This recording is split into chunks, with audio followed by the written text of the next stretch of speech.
Lar de Frei Luiz apresenta a palestra que você não assistiu.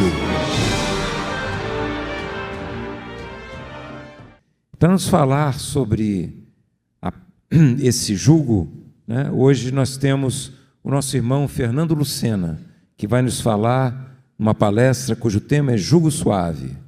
Fernando é consultor empresarial, espírita há pouco mais de 23 anos.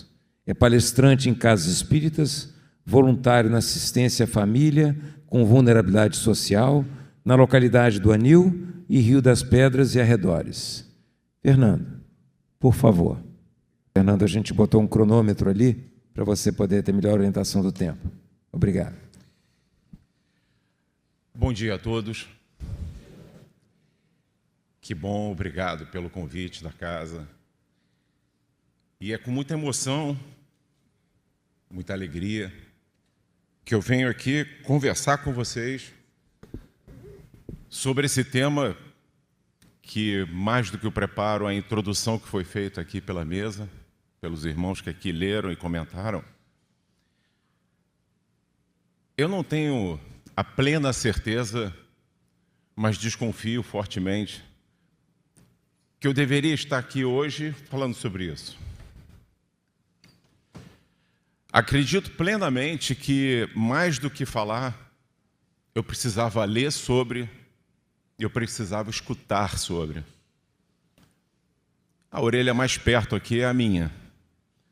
Então saibam que, pelo menos o que eu preparei aqui para vocês, veste que nem uma luva para a nossa vida, mas principalmente para determinados momentos. Como foi colocado aqui, Jesus veio numa missão muito clara de ensino, de direcionamento, e absolutamente nada está por acaso. Por exemplo, vamos falar hoje sobre uma partezinha do Sermão da Montanha, ou Sermão do Monte, como queiram. E aquele local, aquela forma, aquele dia, aquele momento, não foram escolhidos aleatoriamente. Não foi por acaso, passando por ali, vamos aproveitar para. Absolutamente. Jesus não perdia uma chance de conversar e promover o aprendizado. Qualquer que fosse a pergunta que chegasse a ele, qualquer que seja a oportunidade que chegasse a ele, ele sabia aproveitar em 100% aquele momento, trazendo algo que aquelas pessoas que estavam ali naquele momento precisavam ouvir. Da mesma forma, a gente vê a doutrina espírita se edificando em cima deste caminho, desta verdade, e também, não de forma aleatória, o nosso codificador, Allan Kardec, coloca os capítulos e assuntos, se vocês repararem, não numa ordem que por acaso foi citada, mas um raciocínio que é construído com você a todo instante. Por exemplo, esta passagem do jugo, ela fica entre o capítulo 5, que foi comentado agora, Bem-aventurados os aflitos. E aí é um capítulo grande, com alguns subtópicos, e eu diria que a gente vai se vendo ali de uma forma muito clara. Quando a gente diz aflito, quando a gente diz estou passando por uma situação, um problema, é muito importante que a gente relativize isso que a gente está ouvindo. Muitas vezes a impressão que nos será dada é que o problema do próximo é menor do que o nosso. Muitas vezes, quando a gente escuta o problema do outro, quando a gente dá chance dele falar e a gente escutar, muitas vezes a gente fala por dentro, está reclamando de quê? Isso é problema? Para ele é. E eu diria que numa analogia, seria mais ou menos a mesma coisa o seguinte: um dia você dá uma topada com o pé e o seu dedo dói, e dói bastante. Passado um tempo, você tem uma dor de dente. Aí você fala, nossa, isso é dor. Nossa, quisera eu 2 topadas, mas não sentir essa dor de dente. Resolve, passa um tempo, você tem um cálculo renal. Aí você fala, nossa, isso é dor. Ou seja, o que é a dor? O que é a aflição? Se não dentro do universo de cada um de nós, aquilo que nos abala, aquilo que nos balança, aquilo que tenta nos tirar do caminho. E Jesus veio transcorrendo para a gente que bem-aventurados serão os aflitos. Então é importante a gente ter essa parte toda do sermão, dessas bem-aventuranças, que é quase uma linguagem de problema e a compensação. Problema, explicação e a compensação. Tanto que depois que você discorre a leitura sobre as aflições, aquelas que você mesmo provoca, aquelas que você tem que resgatar, vem a parte que cabe aí o jugo, que é do Cristo Consolador. Então, após aquela leitura, é como Jesus colocasse a mãozinha no seu coração e fala assim, calma, calma. E aí ele discorre sobre o jugo. E aí quando você se sente um pouco mais calmo, mas os problemas ainda não foram completamente embora da tua cabeça, vem mais uma leitura, mais um capítulo, bem-aventurados os pobres de espírito, como em alguns evangelhos se coloca. De novo colocando que aquele que deseja seguir o caminho, aquele que deseja escutar a palavra e exercer a palavra, e eu acho que isso é uma coisa que eu particularmente considero bem importante. Eu li recentemente, e aí não é por acaso, né, mas recentemente a página veio de um livro de Haroldo Dutra, que ele diz que a gente não precisa espiritualizar aquilo que já é espiritual. O que o ser humano precisa é espiritualizar o material, o seu cotidiano, o seu dia a dia. É ali que a gente tem que revelar. Eu diria que aqui é muito fácil, é muito propício que a gente entre numa sintonia positiva com a espiritualidade. Mas será que eu consigo fazer isso em casa?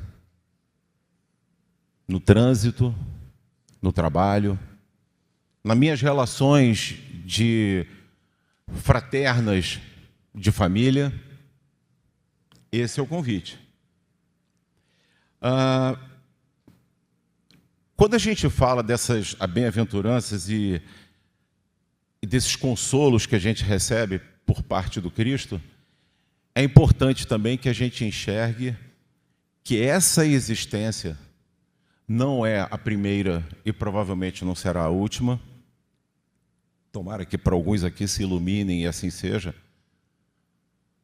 Mas para a grande maioria a gente ainda tem uma estrada pela frente para percorrer, como já percorremos.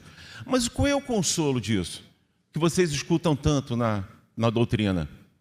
Hoje, neste momento, neste domingo, às 10h05, você é a melhor versão sua até hoje.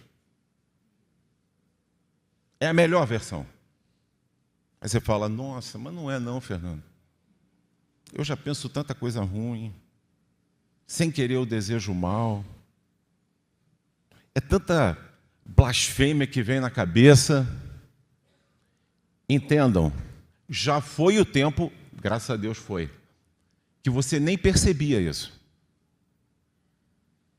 Que você fazia a mesma coisa, só que de uma forma natural, e isso não te abalava, isso não te chamava a atenção a ponto do tipo, epa, deixa eu prestar atenção, não fazer de novo.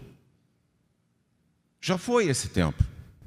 Já foi o tempo também que algumas atitudes negativas com relação ao próximo, me entendam bem, nós tínhamos orgulho de ser assim.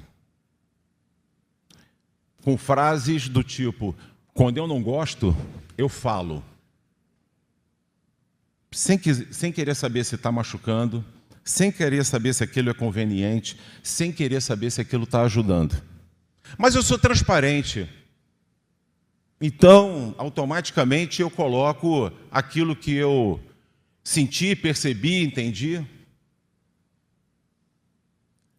E tem gente que chega ao ponto de dizer: não, mas eu sou humilde. Aliás, isso é uma coisa que me orgulha, é ser humilde. Né? Então, assim, não entendeu ainda bem os sentimentos, não entendeu bem ainda a mensagem, mas não há problema. A caminhada é sempre para frente. A cadência você pode até modificar. Você pode acelerar um pouquinho, você pode ganhar um pouco mais de tempo, ou você pode, não é se atrasar de recuar, mas se atrasar do que deixou de avançar. Mas a caminhada é sempre para frente, tá, gente? Isso não tenho a menor dúvida. E isso é importante que a gente entenda como um postulado da doutrina. Então, tem certas coisas que são da base da doutrina. E não nos cabe, nesse momento, já é uma fé raciocinada, já existe uma explicação. O que mais tem disponível são obras falando sobre os diversos temas, pela leitura dos mais diversos espíritas, profissionais. Então, assim, não é pela falta de informação, é pela nossa falta de crença. Aquela coisinha chamada fé, que não é fácil ter ela 24/7. Sem pestanejar, sem vacilar, a gente se mantém no caminho firme da fé.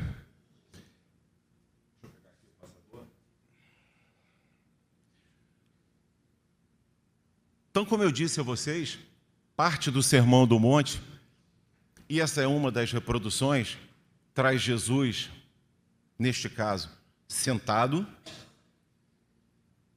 E eu volto a dizer para vocês, nada é por acaso. Naquele momento ele se senta e fica à altura de vários que estão próximos dele, sentados também, ajoelhados. E de uma forma metafórica, ele demonstra: somos irmãos, estamos no mesmo nível, na mesma missão, cada um com o seu trabalho, cada um com as suas responsabilidades, mas estamos aqui juntos. E aí é um sermão bastante longo, algumas pessoas precisam dormir depois disso, se alimentar, e aí vocês vão ter todas aquelas passagens descritas para a gente. Mas assim, é um momento muito rico, vocês já devem ter ouvido dizer que se tudo se perdesse, né, se todas as bibliotecas espíritas, evangélicas se perdessem, se sobrasse apenas o Sermão da Montanha, já seria o bastante para a gente poder seguir uma vida mais feliz, mais pródiga. Então, vamos tentar aqui dissecar essa mensagem trazida. Vinde a mim, todos que estáis cansados e sobrecarregados. Em algumas leituras é colocado oprimidos. E eu vos aliviarei.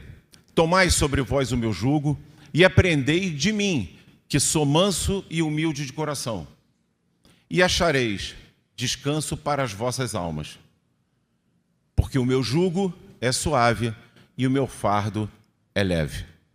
Então está ali em Mateus capítulo 11, de 28 a 30, e no Evangelho segundo o Espiritismo, no capítulo 6, Cristo Consolador.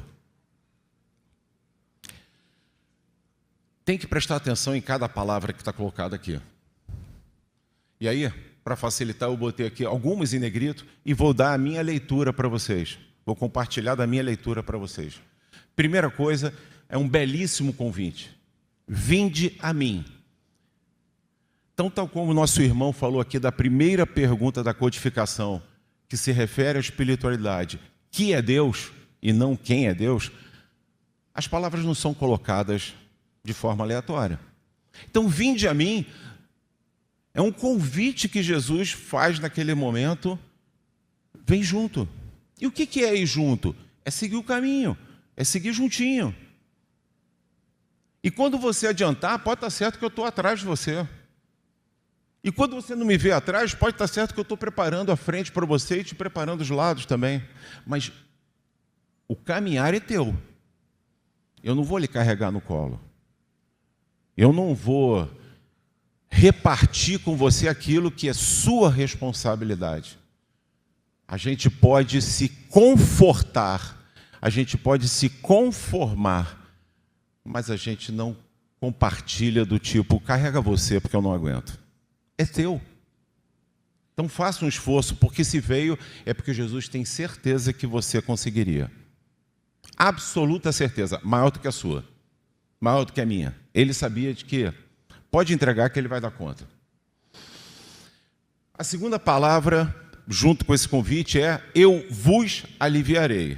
Neste momento, Jesus já havia dado algumas provas de que o que ele fala, ele faz.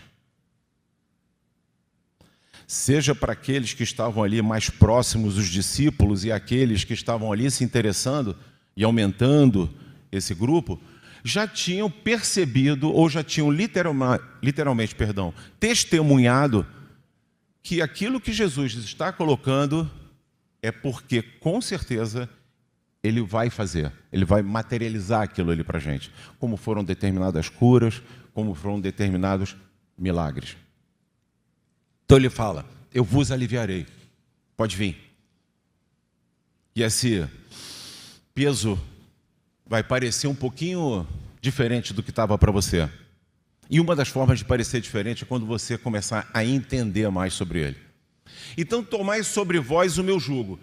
Nosso irmão colocou aqui, e eu acho, quando eu comecei a ler sobre isso, e confesso que a primeira vez que eu li jugo, eu não fazia a menor ideia do que era jugo.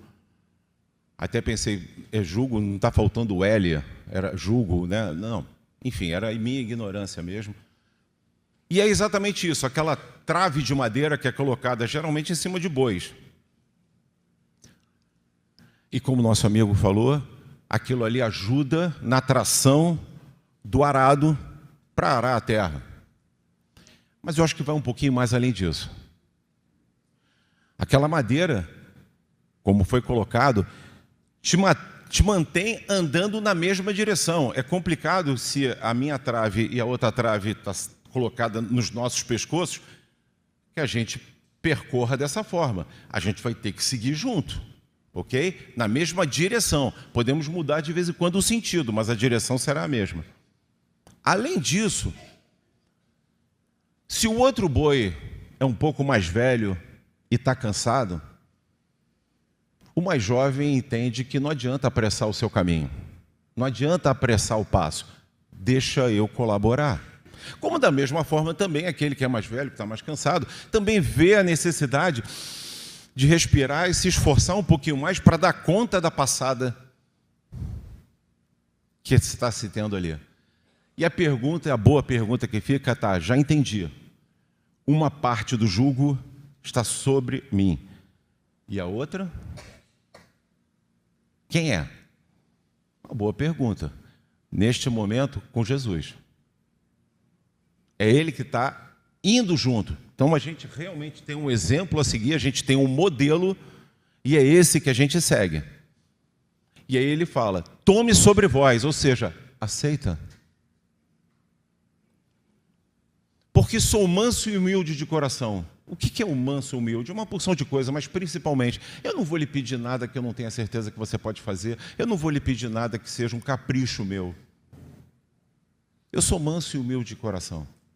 Eu quero o teu bem, porque me faz bem o teu bem. E achareis descanso para as vossas almas. Ok, vamos passar por isso, porque o que interessa é o que virá. E ali estará o descanso, ali vai estar a sensação de realização do que eu consegui construir. Teve tropeção? Teve. Teve erros cometidos? Teve. Teve oportunidades perdidas? Teve. Mas teve muita coisa boa. E eu vou ter chance de ver isso e com isso me acalmar. E ele fecha dizendo que o jugo dele é suave. O que é o suave? Não vai te doer, não vai te pesar. A partir do momento que você o aceite e aceite o meu convite. E meu fardo é leve. Então aquilo que será pendurado em você E aí você pode entender isso como os próximos e os mais próximos que você tenha, que são aqueles que convivem e que, entre aspas, são os seus pesos, mas que você suporta e carrega junto. É isso, perfeitamente. Então, assim, é uma metáfora bastante apropriada para a ocasião e para aquela época. Então, Jesus traz isso rapidamente. Esse script já está na cabeça dele e ele traz essa passagem de uma forma muito clara para a gente. Bom, vou agora me apropriar de outras passagens, de outras leituras em outras publicações, para a gente poder ratificar cada vez mais isso que eu estou colocando para vocês. Aqui a gente tem uma passagem de Jesus e o Evangelho à luz da psicologia profunda, na página 54, psicografado por Divaldo Franco pelo espírito de Joana de Ângeles. E ele coloca: ele, com letra maiúscula, não porque está no início da frase, mas ele, que ele se refere a Jesus, nunca se apresentou como um solucionador de problemas. Ele não era um autor de livro de autoajuda. Ele não estava ali para dizer, deixa comigo que eu vou resolver. Não, é nós vamos resolver. Ou melhor, você vai resolver. Antes convidou a todos a fazerem sua parte. Lembra quando eu falei? Toma que é teu. É você que tem que fazer. Vou te ajudar, mas não vou fazer por você. A se responsabilizarem pelos próprios deveres. E que a gente vai realizando ao longo da nossa vida. Qual é o dever? Com certeza, pela faixa etária que você vai evoluindo, você vai adquirindo novas responsabilidades e até deixando outras, né? Porque já não pertencem mais àquele momento de vida que você tem. Mas durante toda a existência, eu vou ter que dar conta das responsabilidades que tenho. Tornando-se o educador que se fez compreender. Eu acho isso maravilhoso. Não simplesmente um educador, mas o educador que se fez compreender. E na mesma hora que eu li isso, eu lembro de tantas aulas que eu já assisti que eu não entendi absolutamente nada.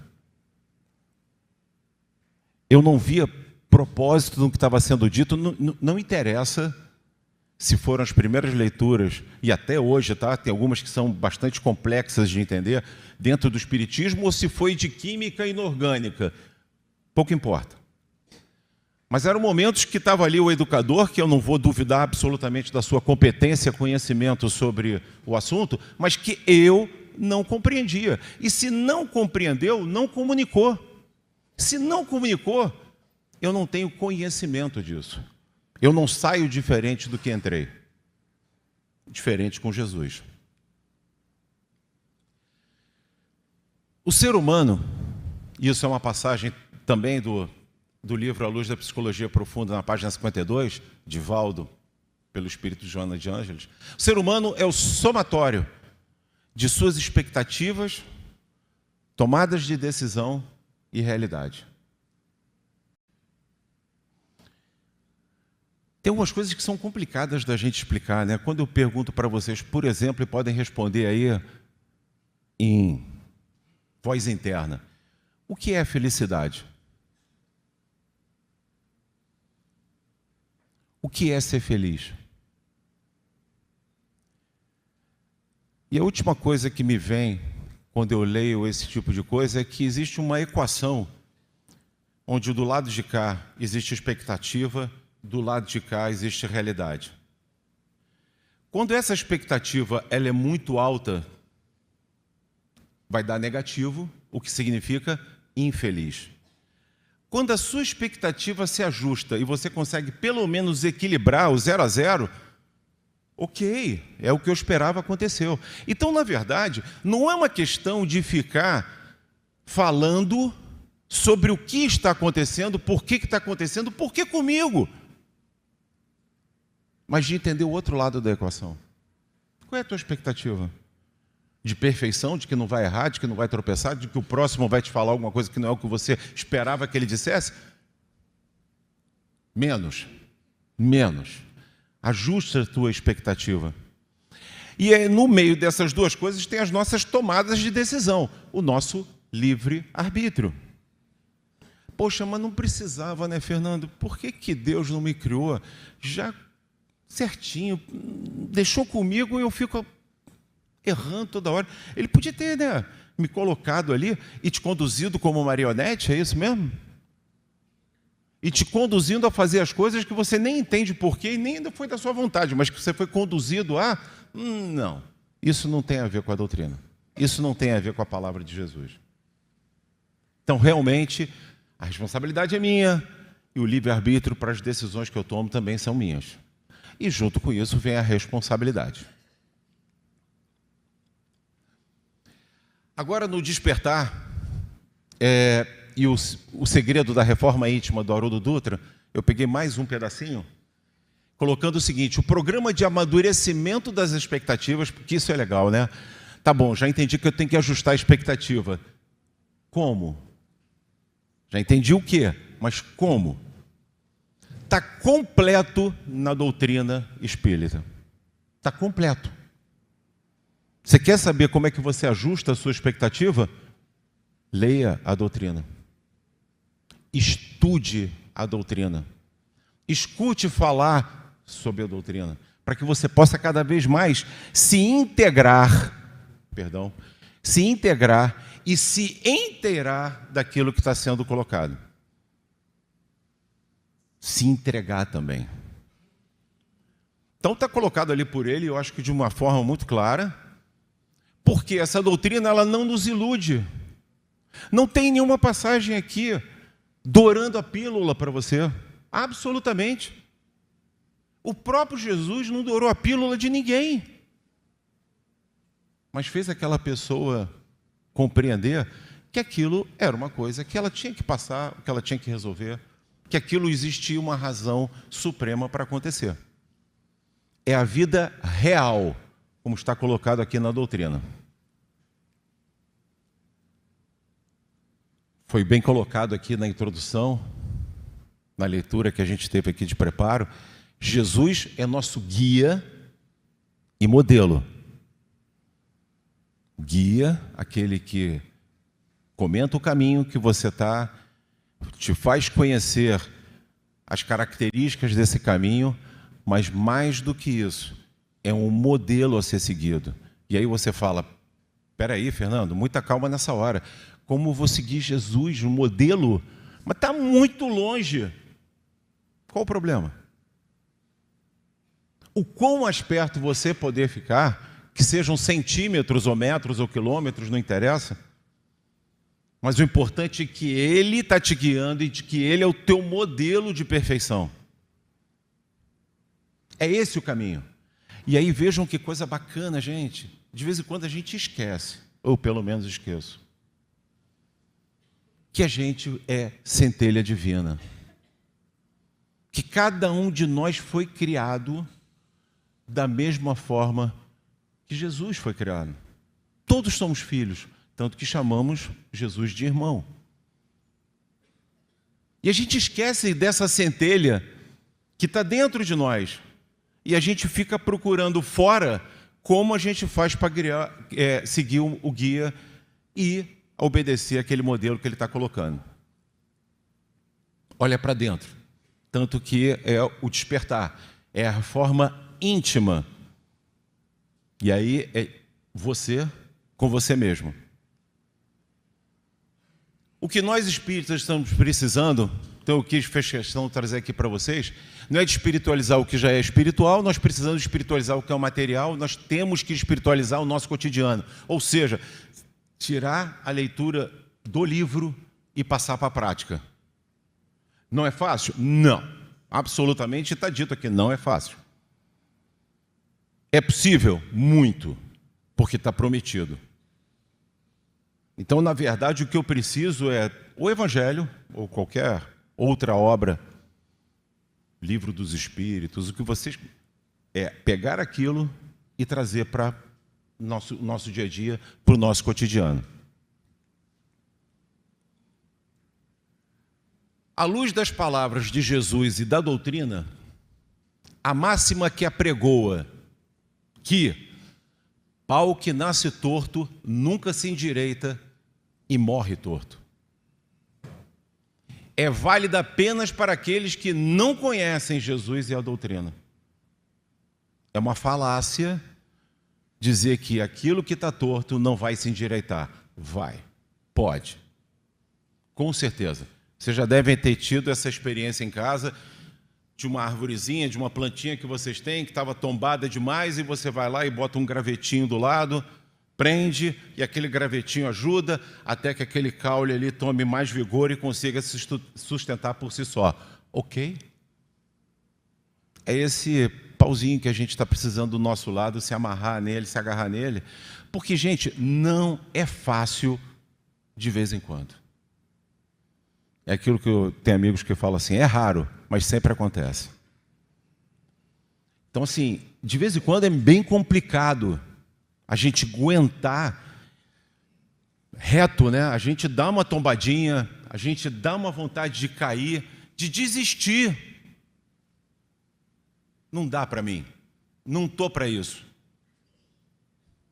E aí, automaticamente, vem a palavra, vem a oportunidade, vem alguém se colocando ao seu lado para que você pudesse endireitar. Eu acho muito interessante que logo no início que Jesus começou, vamos colocar assim, convocar, recrutar aqueles que seriam os seus apóstolos, mais do que discípulos, apóstolos, é dito logo como uma das primeiras passagens, por Jesus, pelo próprio. Aquele que quer me seguir, que pegue a sua cruz e caminhe junto. Aquele que quer me seguir, que pegue a sua cruz e caminhe junto. A cruz não é leve. Eu vou até te mostrar, na minha vida, na minha passagem por aqui, de que a cruz que eu vou ter que carregar não é mole. Que eu vou cair, que eu vou precisar de ajuda, que eu vou sofrer, que eu vou pedir pelo amor de Deus, está demais. Mas eu vou entender. E lá não é final, né? Porque na verdade não existe final dessa história, mas ali, no momento da crucificação, ainda vai ter um momento de que ele vai olhar e vai dizer, Pai, perdoa-os, eles não sabem o que fazem. Com toda a dor que ele já tinha passado. Aliás, não precisava nem ser ali do Calvário. Toda a passagem dele por aqui foi dor, porque ele foi mal compreendido, ele foi hostilizado, ele foi evitado. Então isso aí já é, digamos assim, um certo sofrimento, um certo volume. Mas depois veio a dor física, veio a humilhação. E depois disso tudo, ele pede ao Pai o perdão para aqueles que não estão sabendo o que estão fazendo. Então isso é muito bacana, é claro que, nossa, Fernando, não sei se eu conseguiria ter esse clique de entender que certas coisas que algumas pessoas estão fazendo comigo, cabe a ela resolver, eu que tenho que entender um pouquinho mais, eu que tenho que contar, não consigo contar até 10, mas conta até 5, vai, conta até 6, 7, vai tentando evoluir nessa contagem. Mas é importante que realmente eu olhe e fale assim, é esse o modelo que eu quero seguir. E, gente, quando a gente fala aqui das aflições, caminhando aqui para o meu encerramento, me impressiona bastante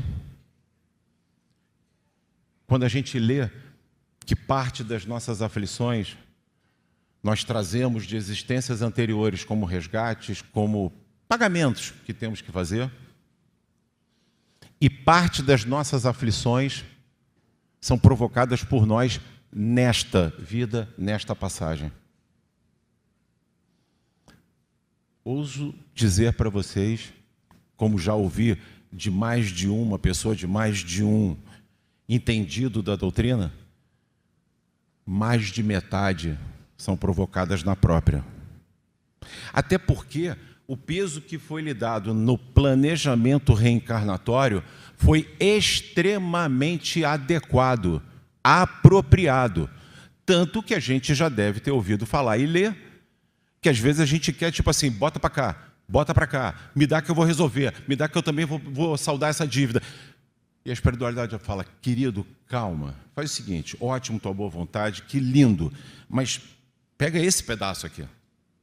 Vamos, nesse pedaço aqui. E mesmo esse pedaço aqui, às vezes, a gente não dá conta.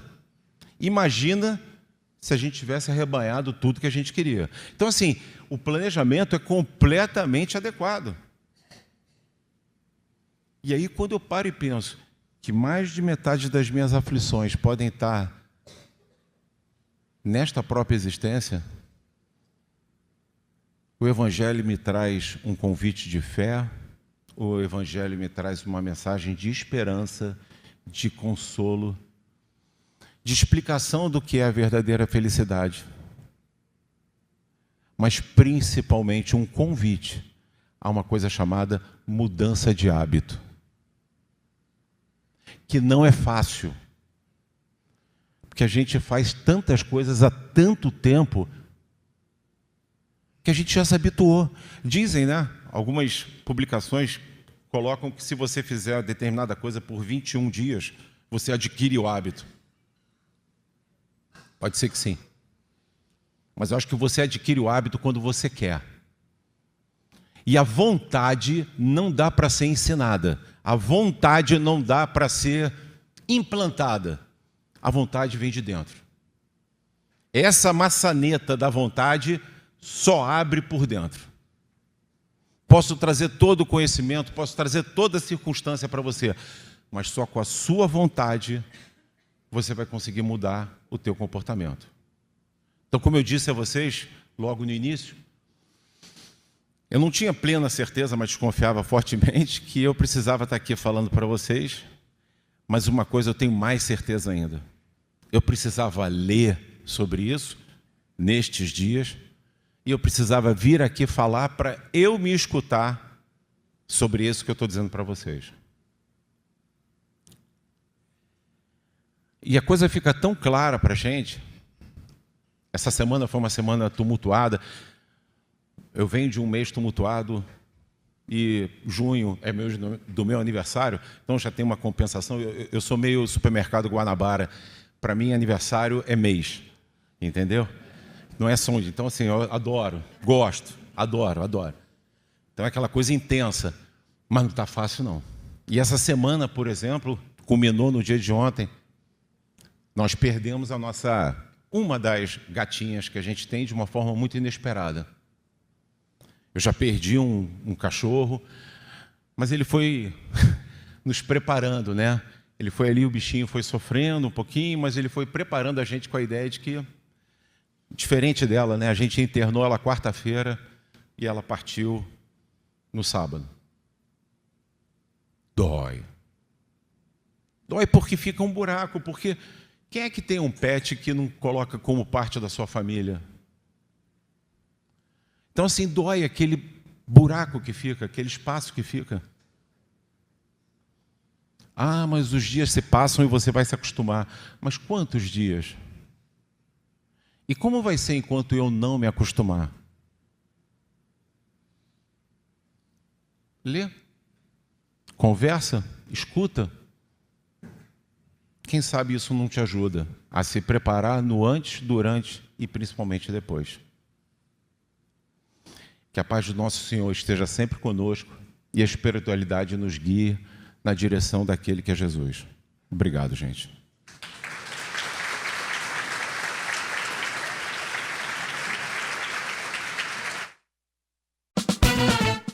A Rádio Rio de Janeiro agora está na palma da sua mão.